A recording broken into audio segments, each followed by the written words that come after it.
What's up, everybody? Welcome back to the studio. Welcome back. Well, we got a good one. We're going to explain to you how cheap whiskeys suck. And we're going to tell you about our experience with them and a little story to go along. It's going to be fun. Here we go.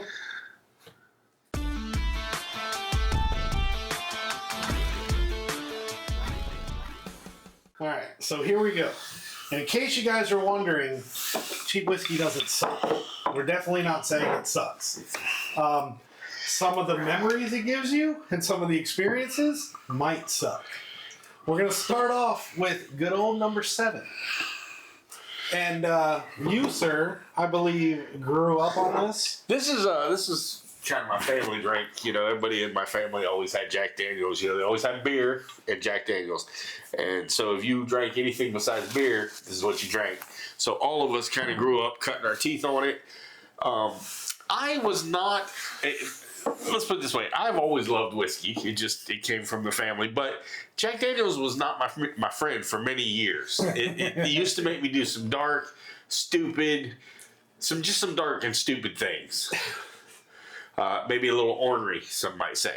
You know, Turned you into a fighter. It's turned me into a smart mouth punk kid. Well, Because you know, I mean, I started drinking it at probably about 17. Really got into it a little bit more at 18 through my early 20s.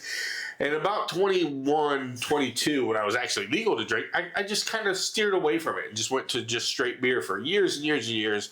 Circled back around to it, probably mid-30s, and then started drinking all the time. But the funny thing is, it wasn't until within the last 8 years that I ventured away from Jack Daniels and got into all the other whiskeys and the high-end whiskeys and the flavor profiles. Because before it was just, you know, you'd go to the bar, you'd go hang out with friends, and you'd have a shot of Jack and a beer. You'd do the shot, you'd sip on the, you know, just slowly drink the beer and chat and hang out, play cards, whatever. And then you'd do another shot of Jack and another beer. And at a bar, you'd just ask for a round, a shot and Jack. Or Jack and a beer. And they'd bring it to you, and you'd be shooting pool. And you'd just keep the cycle. And that was how we drank growing up. So. It's not as bad as I remember. What? The taste? No, I like Jack. Even to this day, it'll always, because of what it is, it'll always have a place on my bar. Oh, absolutely. Always. Now, I have some high-end Jack Daniels. They're like $100-something bottle. Those are so good. That's smooth as shit. Oh, my God. Their special releases are freaking spectacular. The single barrel one that we have, Boy, that is awesome. That does kick the tires, though. She's got some grit to her. Yeah, she does. You know you're drinking whiskey when you put it up there. The first time I had Jack, I've never been okay. Getting to I was never a whiskey guy. Didn't like whiskey. Didn't care for whiskey. Well, I was rum. Let's not get too far into that detail because that story's going to be coming up in a little bit. Well, right, but I'm explaining about this. I totally got you. So I was never a whiskey guy. And I remember one time I came home from R&R, because when I was a contractor, not military. Although I do work in the Middle East, so I don't know if that really matters. Either way, came back, went to a restaurant, and I ordered a Jack and Coke.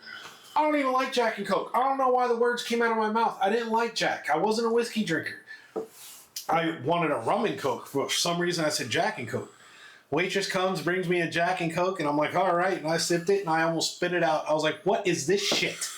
This is disgusting.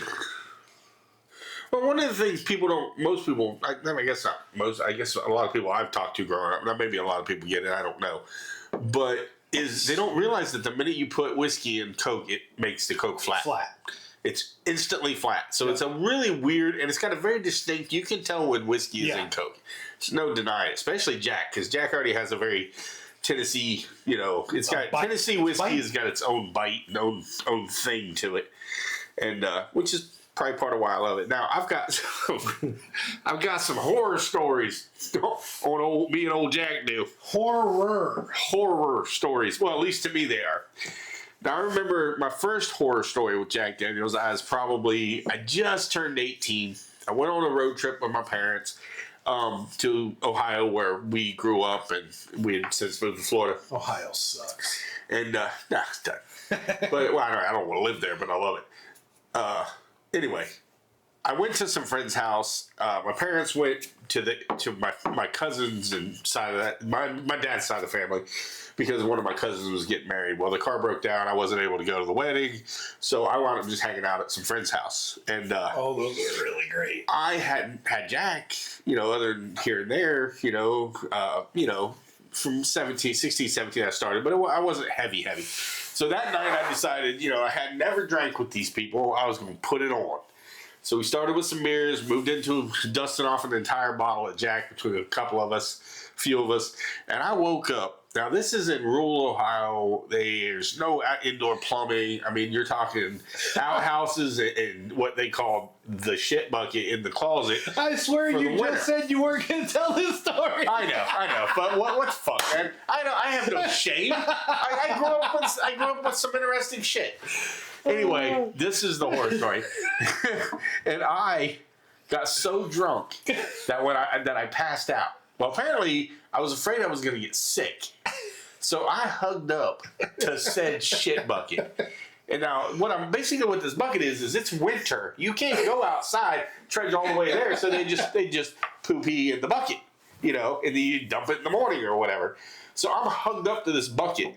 And yeah, that's probably my worst wake up drunk memory I've ever had. Oh, that's hysterical. Now you scale probably a year later, maybe, probably not even a year, probably 6 months. And I'm back in my hometown in Florida, and we go to a local bar. It's a biker bar, and I'm a punk kid from the neighborhood. That's a great story. So everybody knows me. They would let us, even when we were 16 and 17, they let us come in and shoot pool as long as we behaved, even though we really weren't supposed to be in there back then. So I went in there with a group of friends, and we smoked a little weed at home before we went. I don't condone it. It is what it is. At least we Tuesday. Started drinking. Well, when we got to the bar, I ordered Jack and Coke. And, we'd been going in there, and so they kind of slid it to me under the table. And so I'm just pounding Jack. And we're shooting pool on bar tables, and this biker group comes in, and they're shooting pool beside us, and his old lady's with him, and she's shooting pool. And every time I went to shoot, she would position herself right behind me, so I'd have to hit her with the stick or wait until she decided whatever she wanted to move.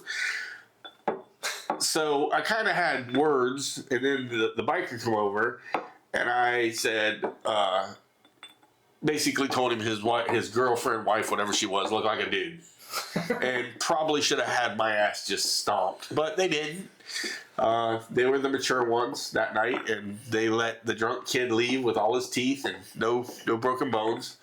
But it was after that, probably about 6-8 months after that, a few more instances, and I just kind of swore off Jack Daniels for quite a few years. I just quit drinking it because every time I did, I either got in trouble or almost got in trouble with the law, or got in trouble with, somebody I was around, or did something stupid, or woke up in a place where I don't want to wake up. So I did go away from Jack for many, many years until I hit probably my 30s, early 30s, and went back to it. Now, hear your first Jack story. That was it. It was the restaurant. That was all it was. It was a waitress. I mean, like, you call me, I'm a bitch. I never had it until then. And it was one sip, and this is only the second time I've ever had Jack Daniels. And me, well, the number 7. I had the me on a good night of hanging out with friends, I'll drink this bitch by myself, and everybody else will be staggering and slurring, and you'll barely know I'm drunk. You'll know he's drunk. He does 2 things when he's drunk. He gets lovey, and I cuss a lot, and he cusses a lot. But those are subtle things. If you don't know me and know that's what I do, then you don't notice, because I don't slur a whole lot. A little bit more lately with this whole nasal thing. I slur a little more. You slur because you're getting older. Now, my good story is this motherfucker right here. I got a story for this one too. It's not a bad one though. It's not like those first ones. What I call the growing pains of whiskey years. Mine. Hey, sucks. I would love it if any of you guys got some just crazy shit that you've never wanted to tell anybody. Put it in the comments, man. Open up to us. I wasn't going to share some of that tonight because it's embarrassing and it's just, it's like, have some whatever. fun with it. I mean, but if you can't laugh at what you've been I'm 52. I just don't care. Fuck, you're old. I know. Shut up. This is what happens when your friends are younger than you. And cooler. So let's hear the Jameson story. Jameson. So, again, never been a whiskey guy. But when I was in the Army, way back, fucking a long time ago, we had a new sergeant come in. And we had a party. And, Jenny, she didn't want to go. And I'm like, all right, well, we'll only go for a little while. And I may have said, I'll drink enough to be able to leave in an hour. As a joke, because I wasn't planning on... It was my new sergeant. Brand new sergeant. I don't want to make a fool out of myself in front of my brand new sergeant. So we go. And we're all standing in the kitchen except for my new sergeant, his wife, and Jenny were in the living room because we had babies the same age. So they were playing, they were having fun, they were doing stuff, and I had a drink of Jameson, and I don't even know what else was mixed with it because I can't remember most of the night. But I had a sip, and I'm like, oh, this is terrible. It's disgusting. I don't like whiskey. And they said, oh, just drink a little bit more, it gets better as you drink it. And I was like, I don't know about that. So I took another drink. And we were in the kitchen talking. We were just talking. And they were right. It got better after a couple drinks. But the funny thing was, I didn't realize I was drinking a lot because my cup was always full. So I thought I was drinking just sips. Thought it was just sips. Then all of a sudden, I don't remember the rest of the night. That's what I call whiskey memory. Yeah, don't remember the rest of the night. But apparently I chose the smallest guy in our group and said, come here. And I kind of dropped myself on him and all my weight, everything, just on this guy. And he's, oh, shit. They carried me to the car, told Jenny, your husband's ready to go. She looked in the kitchen and didn't see me. And it's like, okay, well, he must be in the bathroom or something. Then about 10 minutes later, they came and said, hey, he's ready to go. And she's like, where is he? He's like, he's been in the car for 10 minutes. So I was passed out drunk in the car, and she was pissed. Mind you, I only thought that I had a couple sips because it didn't go down. My cup never went down. So I thought I only had a couple sips. And I'm like, what the hell happened? She was pissed. Oh my God, was she pissed. She woke me up at like 6 in the morning. Oh, I threw up all night. All night long, I threw up. Like, I was laying in bed, and she would turn my head so I could throw up in a bucket, and apparently I just went, just face down. Now, I've been drunk before, and I used to get blackout drunk all the time. But this, I didn't throw up. I never got sick. So she woke me up at 6 o'clock in the morning and said, get your ass up, you're mowing the lawn. Knowing not to argue back, I just went to sit up in bed, sat up, and kept going. I was still trash. For a long time, I thought I got drugged because I didn't think I drank that much. But apparently one of the guys who I served with thought it was hilarious because he was filling my cup the whole time. But the problem is, it actually caused issues with my marriage at the time. And when he finally told me, it took 3 guys to hold me from killing him. So after that, I never touched whiskey again until the Jack and Coke in the restaurant, and then until the Jameson Black Barrel. Yeah. That was my first big boy whiskey when I was a grown-up. Well, that's hey, I guess that's part of my Jameson story. I was getting a tattoo from the guy who did a lot of my tattoos, and we did it after hours, and him and a friend were in there, and they brought out a bottle of Jameson and said, hey, you want to do a shot with us or a sip or whatever? I said, yeah, sure. So it's never wise to drink much, especially if you're getting tattooed, because it'll thin your blood. I think we all know this, but a couple didn't hurt me, and so I did a couple of shots with him, and that really opened my eyes, because up until that point, my whiskey began and ended at Jack Daniels. I was currently back to drinking Jack, so when they say Jameson's, I was like, never tried it, but sure, why not? It's whiskey. Yeah.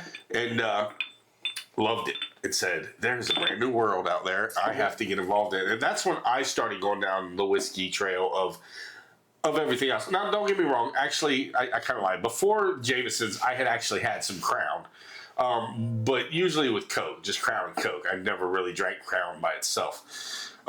So Jameson's was like the first, besides Jack, the first actual whiskey I drank in a cup for flavor and loved it. And then I went and found Jameson's Black Barrel, which is the one. Oh, which is he was a rum drinker when we first started hanging out drinking. And I, of course, as the guy I am, had to, mess with him about being a little girly man and shit like that.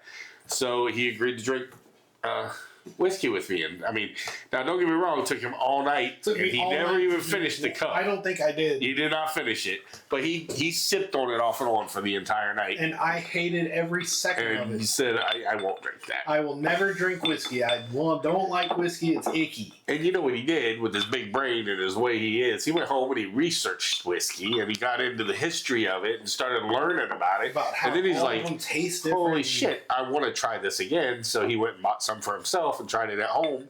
And he's been drinking whiskey ever since. Yeah, it was Blade and Bow was the first thing I got. The first bottle I bought you was a 1792. Yep. It's the first one I bought you. Went to of course, didn't know anything about whiskey. Nothing. Literally nothing at this point. And I went to Total Wine, and I said, my buddy likes whiskey, and I don't know what to get him. What should I get? And he said, well, what does he like? And I said, I don't know. Do you guys have Blanton's? I mean, come on. I knew nothing. All I knew was Blanton's.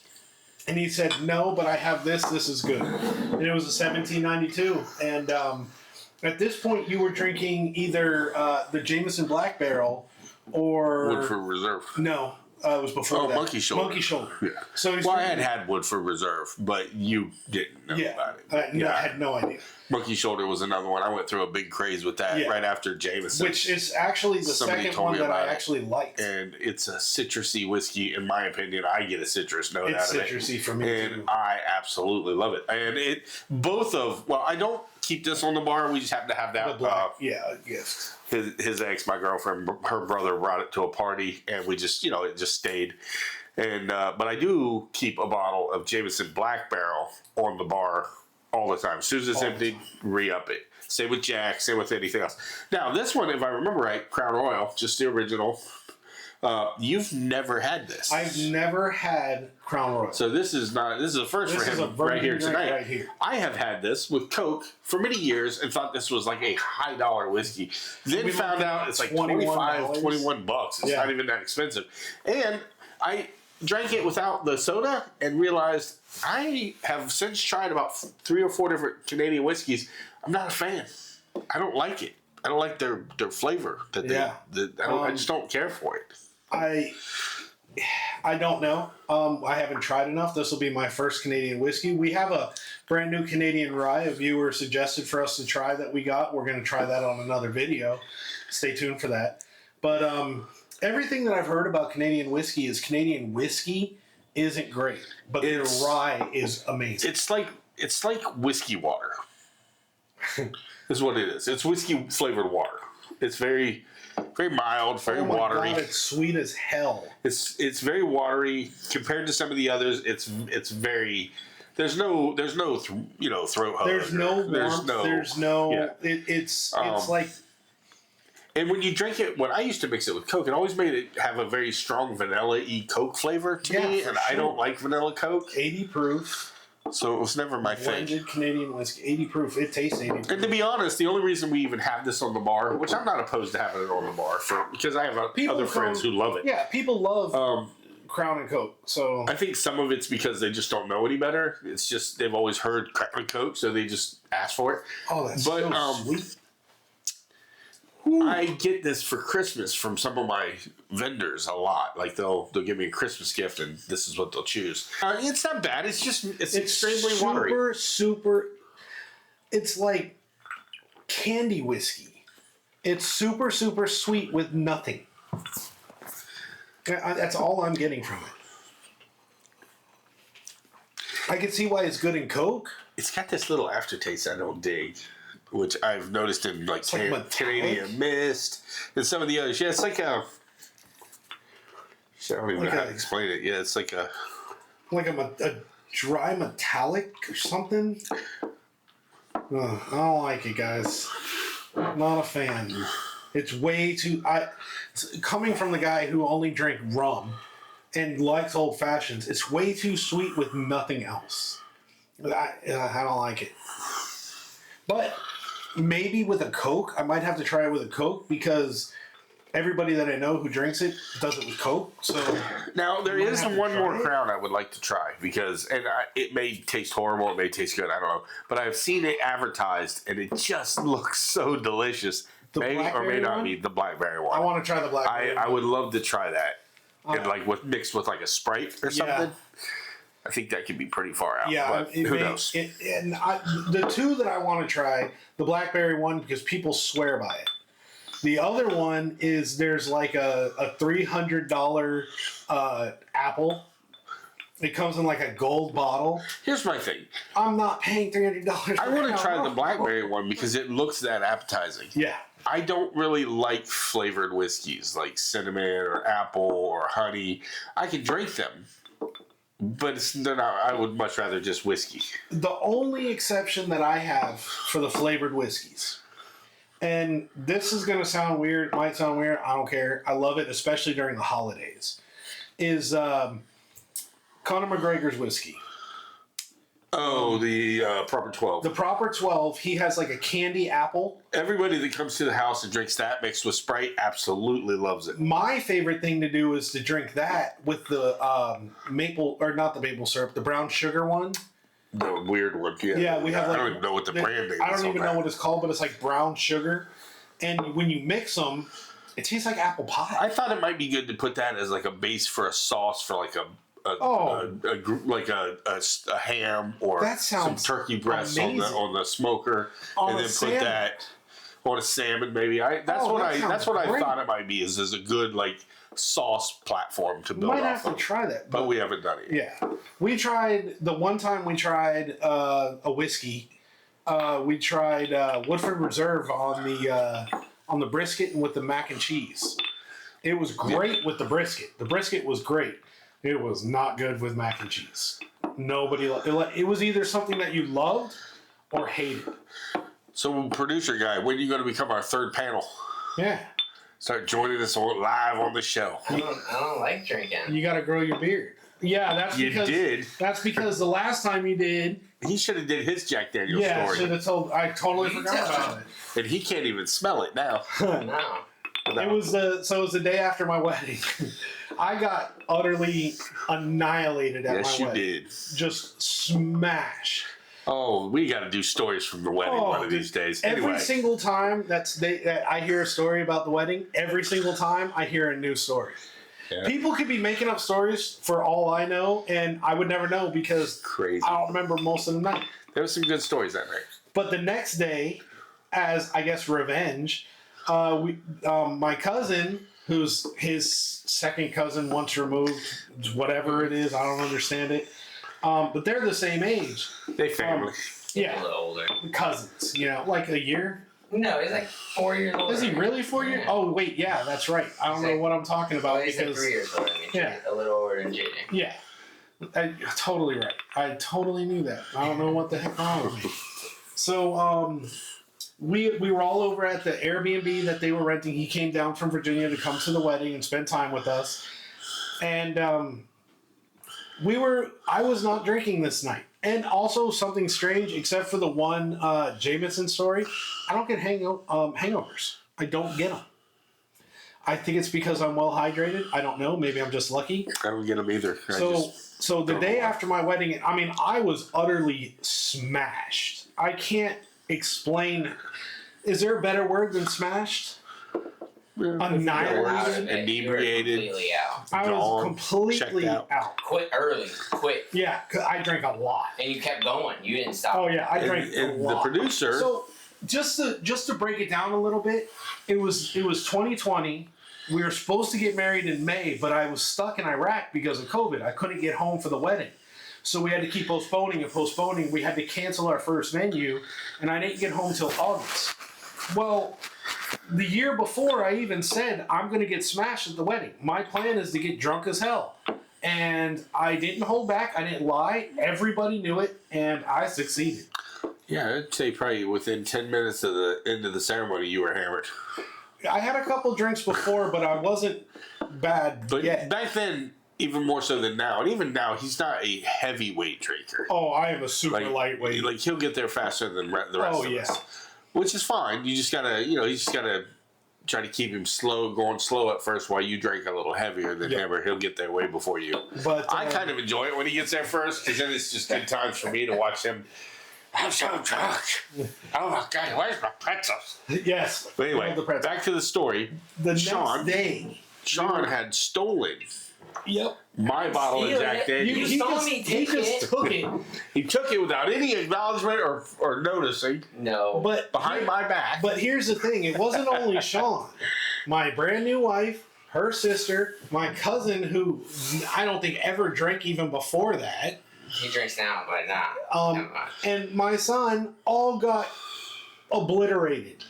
All I remember is I'm sitting there. We were playing. What's the game? The card game. Cards Against Humanity. And everybody was a little happy. Everyone was a little tipsy. And I'm like, let me go pee. Then we'll go in the pool. And maybe it'll sober everybody up. I went pee, came back, and instantly everybody was just smashed. And I was like, holy shit. So I was like, let's go in the pool. Let's get away from the fucking liquor. And we get to the pool and we get inside. And he is just like me when he drinks. Just like me, he wanted to give high fives. He was happy. It was nothing sad, nothing negative. He didn't want to fight. He was just happy as can be. Just like me. Not stop giggling. Just all night. So then I was trying to get them situated because it was like 4 a.m. And Andrew, he was leaving the next day. Yeah. So I'm like, you need to get some sleep. Which meant they also had to clean the Airbnb. Yes. So I get them out of the pool. I get my wife out of the pool. I get him out of the pool. Andrew just says, it's okay. I'm not drunk. I'm not even slurring. And he said, look, I can walk in a straight line. He could not walk in a straight. He was standing still. He wasn't moving. It was hysterical. And Amanda's sister just looked at me and said, where do I do it?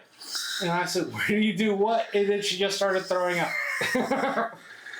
I mean, and it wasn't like projectile or anything. It was just like butt gurgling. On the porch. Oh, I'm not even get there yet. Yeah. So then I'm like, oh dear God. I'm like, listen, you're okay. You're fine. And then it sounded like somebody dumped a bucket of water on the porch. And I said, fuck, was that Sean? And he goes, yup. Just, yup. But it was a bad enough night that he can't even smell it. It wasn't even the best part of the story yet. The best part of the story is I got him in bed, and he was in bed giggling for about 15 minutes. So I got him in bed. I got Andrew in bed. I literally had to carry my wife and her sister to the car. Literally had to carry them. So I got him in bed, got Andrew in bed, checked on him. He's still giggling. Still in bed giggling. Then I carried my wife's sister to the car, checked on him, still giggling. Literally carried Amanda to the car, checked on him, still giggling. I was like, shit. Checked on Andrew, he's passed out. Went back in the bedroom, Sean's passed out. Then, before I left, I went pee. It's important to the story. I went pee. Then went home, could not sleep because, like I said, it was like already 4 a.m. and he had to be out. He had a flight at like 9 or something. And I couldn't sleep because they were so drunk. I was worried about them. So the kids I had to get Amanda's mom to take care of Abby because she was so drunk she was asleep in the bathroom. And I was not walking in the bathroom saying, hey, let me help you. It's just such a mess. So the kids got up and went to school, and I immediately went over there. And I went over there, and there was puke in the bathroom on the floor. And I was like, shit. And they were asleep. I had to wake them up. We had to clean everything. Andrew threw up in the sink. Somebody threw up in the bathroom. And nobody would say who. Listen, you saw me. Within those 4 hours, I could not get the covers off of me, get out of bed, open the door, open the bathroom door, puke on the floor, get back into the room, close the door, get in bed, put the sheets on me. There's no chance I could have done that. And the thing is, the important part of the story was I peed before we left. So there was no puke there at that time.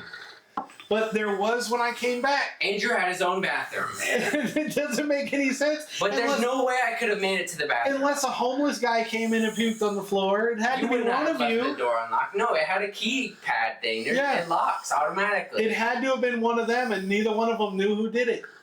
So then we had to clean. Freaking Haley had to come help me clean. My God. And then JJ brought what's it called? The children's Chick-fil-A and Pedialyte. Yeah. I could not drink it. Yeah. I puked like 6 times that morning. Actively cleaning, I would have opened the door and puked in the front yard. It was great. Then I know Abby was hungover as hell. She threw up on my bed, and we didn't know about it till like a week later. Oh, what? Because she threw up she was like I put her head like on the side of the bed, so her face was over the side of the bed, and it was like it wasn't a week. It was a couple days later. A couple days later, I go to climb in bed, and I was like, oh, it was dried out by then. Oh my! It was dry, but it was something. While I pour this one, before we start talking about it, when I was 18, I lived with my brother, his girlfriend, who has since become his wife. They've been married for years and years. But we all had a duplex in Hobestown, Florida, together, a little 2-bedroom. And I had a waterbed. It was back in those days in my room, and we had parties and. A friend of mine drank, crawled into bed, and proceeded to throw up between the mattress and the wood framing. And if you know waterbeds, they're basically like a wood planter, with walls that you put a rubber mattress, fill it up with water. So it went down between the mattresses and all up under it, and it lived there. And I rarely sleep there. I was always on the go. 18-year-old's life.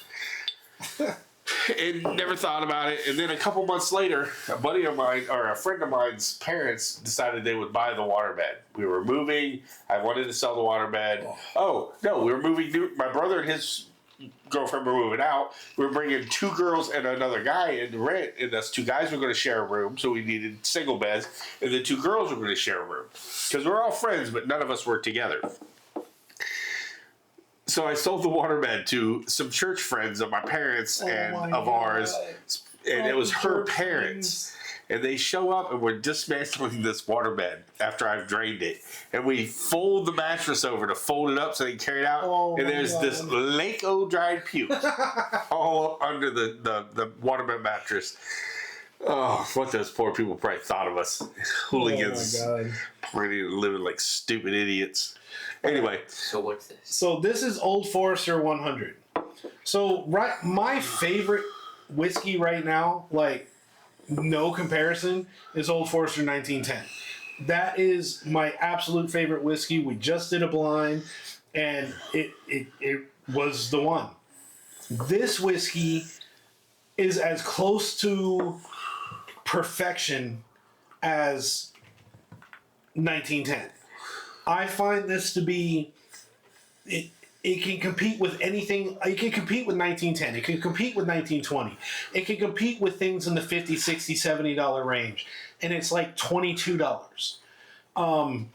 This is, I think, one of the most versatile whiskeys where you can drink it neat on the rocks with a Coke. I think it's spectacular with Coke. The only cheaper whiskey that I think is better with a Coke is Wild Turkey 101.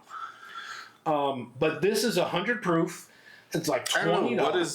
What is the one? Ancient Aged is pretty good. Ancient Age is it's okay. I still think Wild Turkey is better. I'm not an Old Forester. He's not an Old Forester. I don't mind it. I think it's good whiskey. I just don't think it's as good as he thinks it is. I think it's spectacular. I love this whiskey. The Ancient Age, that is one of our go-to mixers because it's way super cheap. I mean, it's way cheaper than any of these.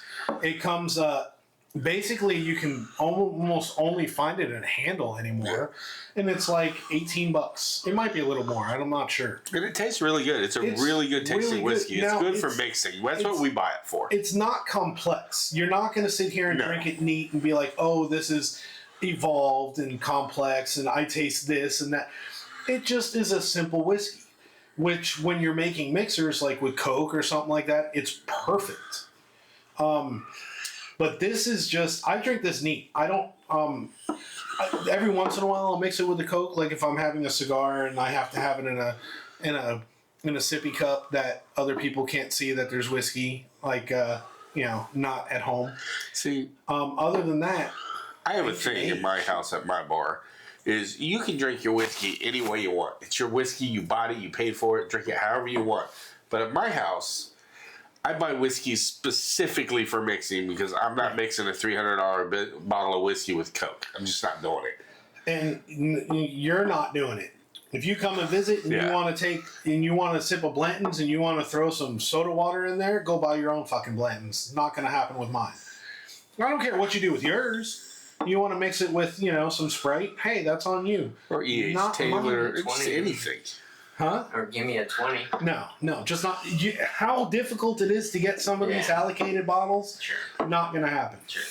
You want to mix it? Go get your own damn bottle. I mean, shoot, that's going to be a video. We've got to do that one day, talking about how we hunted down all these bottles. That was cute. How I did. I was the one who found him except for his buddy. See, I get connections. They call me when they get it. I don't actively go liquor store. That's good too. Except that guy doesn't work there anymore. So yeah, but his buddy still does, so he contacts him and every now and then from the other store because his people contact him. What? We just haven't had anything in a while. Oh, they haven't had anything. No, the last thing they had. Remember, I mentioned it to you, and we both decided it was too much. It was just too high. Yeah. That's what I'm afraid of. The guy still has access to get the behind the first grab of bottles that come in.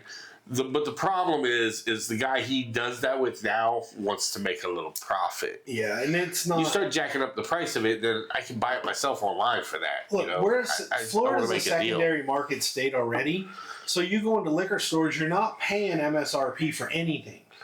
So if you're getting a Blanton's, like right now, if I wanted to go get a bottle of Blanton's, well, I don't know what time it is. It's Sunday, so probably not right now. Average of $120. But no, it'd be $150. I could go right now and get a $150 bottle anywhere.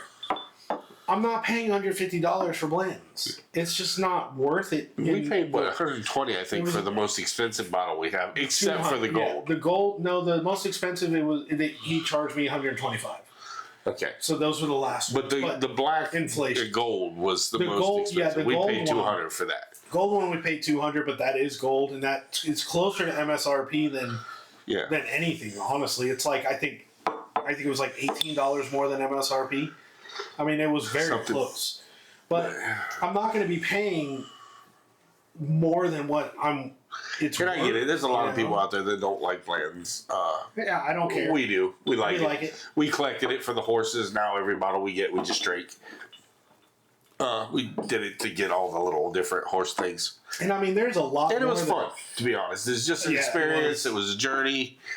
It was fun kind of tracking stuff down and seeing who had what we could get it for. And then the people we were dealing with were actually super helpful, and they were enjoying the process as well. They were moving bottles from stores in order to get us the last letters. I mean, it was great. Yeah. But I mean, like, there's always things that I want. I want to get like an. We have the one E.H. Taylor. I really, really would like William LaRue Weller. I mean, like some of the really the antique collection. William LaRue Weller. Some of the and I know that people say it's overrated, but I still want Pappy's. Yeah, Pappy's want to try it.